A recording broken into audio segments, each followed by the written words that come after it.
Hi అండి, అందరికీ నమస్తే. ఈరోజు కాళహస్తి అనే పేరు ఈ గుడికి ఎలా వచ్చిందన్నది కథ ద్వారాగా మీకు తెలియచేద్దాం అనుకుంటున్నా.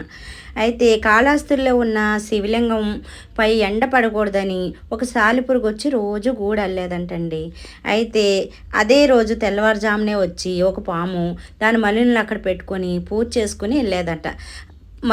మరుసటి రోజు పొద్దున్నే ఏనుగు తొండంతో నీళ్లు తీసుకొచ్చి ఆ శివలింగం పైన పోసి అభిషేకం చేసుకొని పూజ చేసుకుని వెళ్ళేదంట. ఇలా రోజు ఈ మూడు అతిభక్తి చాటుకుంటూ గుడికి వచ్చి వెళ్తున్నాయంట.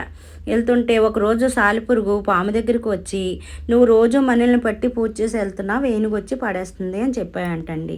చెప్పగానే పాము కోపంతో ఏనుగు తొండంలోకి దూరిపోయిందంట. తర్వాత అది చూసిన సాలిపురుగు కూడా వెళ్ళి ఆ తొండంలోకి దూరిపోయిందంట. అప్పుడు మూడు ఒకేసారి మరణించడంతో శివుడు ప్రత్యక్షమయ్యి మూడిట్లని ఐక్యం చేసుకొని ఈ మూడిట్ల పేరు వచ్చేటట్టుగా పేరైతే నిర్మించారంటండి.